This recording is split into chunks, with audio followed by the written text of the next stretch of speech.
Movie की शुरुआत में हमें एक एरिया दिखाया जाता है जहां बहुत टाइट सिक्योरिटी होती है और बहुत सारे सीसीटीवीज भी लगे होते हैं, और वहीं साइड में एक एसयूवी खड़ी होती है जिसमें 4x4 लिखा होता है। इसके बाद हम एक चोर को देखते हैं जो गाड़ी का सामान चोरी करने के लिए उसमें घुस जाता है। इस चोर का नाम शीरो होता है। हैवी सिक्योरिटी होने के कारण वह गाड़ी तो नहीं चुरा पाता, लेकिन उसमें रखा सामान चुराने की कोशिश करता है। मस्ती मस्ती में शीरो गाड़ी की बैक साइड में टॉयलेट भी कर देता है। अब जैसे ही वह गाड़ी से बाहर निकलने की कोशिश करता है तो वह देखता है कि सभी दरवाजे लॉक हो चुके हैं। वह बहुत कोशिश करता है लेकिन बाहर नहीं निकल पाता। फिर वह शीशे को अपने पांव से तोड़ने की कोशिश करता है लेकिन नहीं तोड़ पाता। इसके बाद वह गाड़ी का दरवाजा तोड़ने की कोशिश करता है जिससे उसके हाथ में कट लग जाता है। अब वह अपने बैग से गन निकालता है और गाड़ी के फ्रंट मिरर पर शूट करता है, लेकिन गाड़ी का मिरर बुलेट प्रूफ होता है, तो गोली टकराकर उसी के पांव में वापस लग जाती है और उसके पांव से बहुत खून बहने लगता है। इसके बाद उसे एक औरत गाड़ी के मिरर में अपना लिपस्टिक ठीक करती हुई दिखती है। इससे पता चलता है कि गाड़ी के शीशे पूरी तरह ट्रांसपेरेंट नहीं है, यानी अंदर कुछ भी दिखाई नहीं देता। इसके बाद वो औरत वहां से चली जाती है। अब शीरो अपनी वाइफ को कॉल करने की कोशिश करता है, लेकिन उसके फोन की बैटरी भी खत्म हो चुकी होती है। मतलब अब शीरो बहुत बुरी तरह से फंस चुका था। उसके पास खाने के लिए कुछ नहीं था और पीने के लिए बस थोड़ी सी कोल्ड ड्रिंक्स ही होती है। अगले दिन जब शीरो जागता है तो वो उस रेडियो को फिर से उसी गाड़ी में लगा देता है जो उसने चुराया था। वह फिर से उस शीशे को तोड़ने की कोशिश करता है, लेकिन तभी गाड़ी में एक कॉल आती है। कॉल पर एक आदमी खुद को एनरिक फरारी बताता है। वह उस एसयूवी का मालिक होता है। वो ये भी बताता है कि उसकी गाड़ी अब तक टोटल 28 बार चोरी हो चुकी है और ये 29वीं बार है।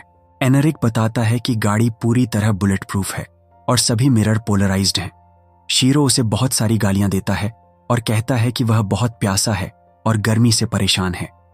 इसके बाद फोन कट हो जाता है और गाड़ी का एसी चालू हो जाता है, लेकिन शीरो ये नहीं समझ पाता कि एनरिक ने ये सब उसे और भी ज्यादा परेशान करने के लिए किया है। अब धीरे धीरे ठंडा बहुत बढ़ जाता है, तो शीरो अपनी पैंट फाड़कर एसी के वेंट को ढकने की कोशिश करता है, लेकिन उससे कुछ नहीं होता।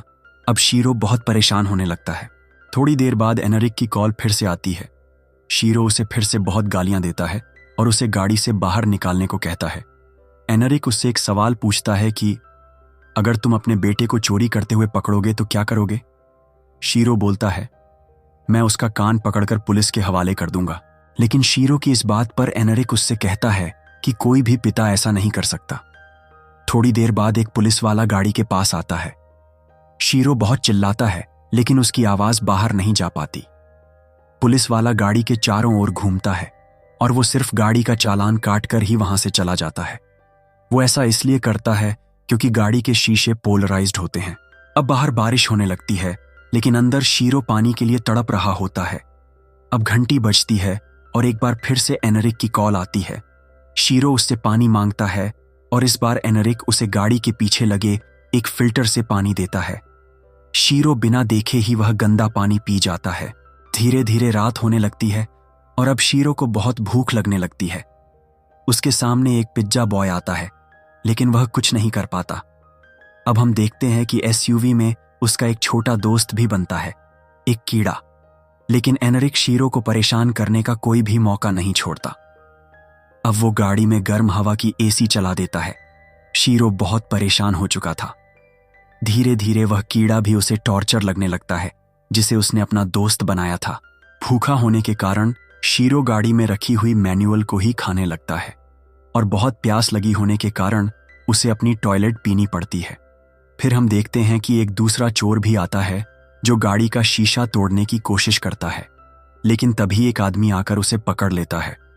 थोड़ी देर में वहां पुलिस भी आ जाती है और बहुत भीड़ लग जाती है, लेकिन किसी को भी ये नहीं पता कि अंदर गाड़ी में कोई फंसा हुआ है। अब रात हो जाने पर जब शीरो से भूख कंट्रोल नहीं होती तो वह अपने उस कीड़े दोस्त को ही खाने की कोशिश करता है, लेकिन वो बाद में खुद को ऐसा करने से रोक लेता है। थोड़ी देर में वहां हम एक कपल को देखते हैं जो साथ में इंटीमेट भी होते हैं, लेकिन शीरो उन्हें देखने के अलावा कुछ नहीं कर सकता। थोड़ी देर बाद एनरिक फिर से कॉल करता है और बताता है कि डैशबोर्ड में एक चॉकलेट बार है। जब शीरो उसे खाता है तो अब वो थोड़ा अच्छा महसूस करने लगता है। वह अपनी मोबाइल की बैटरी निकालकर धूप में रखता है और बाहर के लोगों का डेली रूटीन देखने लगता है। अब वह गाड़ी के दरवाजे में एक छोटा सा छेद कर लेता है, लेकिन वह छेद इतना छोटा होता है कि उसकी आवाज बाहर नहीं जा सकती। थोड़ी देर बाद फिर कॉल आता है और एनरिक बताता है कि उसके पास इरिना यानी शीरो की वाइफ और लियोनल, जो कि उसका बेटा है, उनकी कुछ न्यूज है। शीरो ये सुनकर चौंक जाता है और पूछता है, तुम्हें इनके बारे में कैसे पता?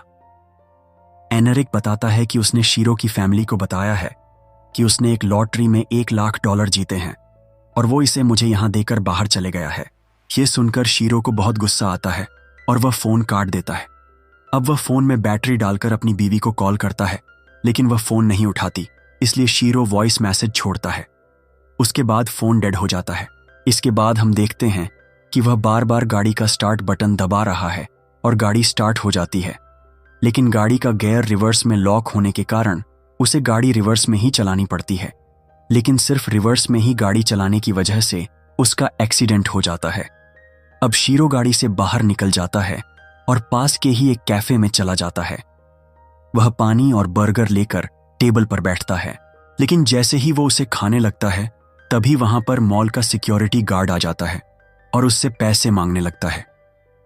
तभी शीरो गन निकालता है और उसे शूट कर देता है, लेकिन तभी हमें पता चलता है कि ये सब तो बस एक सपना था। असल में शीरो अब इस सब से ऊब चुका है। इन सब से छुटकारा पाने के लिए शीरो अब सुसाइड करने की सोचता है। वह गन को खुद पर तानता है, लेकिन उसमें गोली नहीं होती। अब वह बहुत थक चुका था। इतने में ही एनरिक का वापस से कॉल आता है और एनरिक उसके सामने आ जाता है, लेकिन शीरो इस पर कोई भी रिएक्शन नहीं देता, क्योंकि अब उसमें कोई भी रिएक्शन देने की ताकत नहीं बची थी। अब एनरिक गाड़ी के अंदर आ जाता है और शीरो से बातें करने लगता है, क्योंकि थोड़ी देर पहले शीरो ने एनरिक से ज्वाइंट की रिक्वेस्ट की थी, तो वो उसके लिए ज्वाइंट भी लेकर आया था। अब जब एनरिक फोन में बात करने लगता है तो शीरो गन निकालता है और एनरिक को शूट कर देता है। इसके बाद शीरो गाड़ी से बाहर निकलकर वहां से भागने की कोशिश करता है, लेकिन उसमें अब चलने की भी ताकत नहीं बची थी, इसलिए वो रेंग कर चलने लगता है, क्योंकि अब उसके पास बोलने की ताकत भी नहीं बची थी, जिससे कि वो चिल्लाकर हेल्प मांग सके। तो वो गन से फायर करके किसी से हेल्प मांगने की कोशिश करता है, लेकिन तभी एनरिक पीछे से आ जाता है और उसे फिर से गाड़ी में डालने की कोशिश करता है। सभी वहां पर एक पुलिस वाली आ जाती है और एनरिक को सरेंडर करने को कहती है, जिसे देखकर यहां और भी कई पुलिस वाले आ जाते हैं और इसे देखते हुए बहुत सारी जनता भी वहां इकट्ठा हो जाती है, जिसके कारण वहां कुछ न्यूज रिपोर्टर भी आ जाते हैं, जो कि एक बहुत बड़ी प्रॉब्लम है, क्योंकि अब एनरिक का प्लान फेल हो चुका है।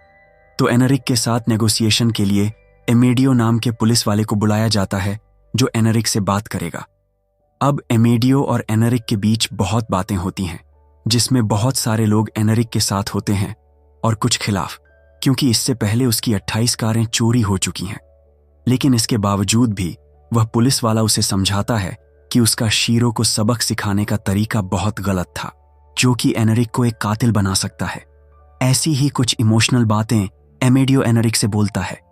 ये सब सुनकर एनरिक भावुक हो जाता है और समझ जाता है कि ये सब गलत है और शीरो को जाने देता है। फिर एनरिक अपने फोन में एक टाइमर लगाता है और गाड़ी के ऊपर रखकर खुद कार में बैठ जाता है। थोड़ी देर बाद हम देखते हैं कि गाड़ी ब्लास्ट हो जाती है।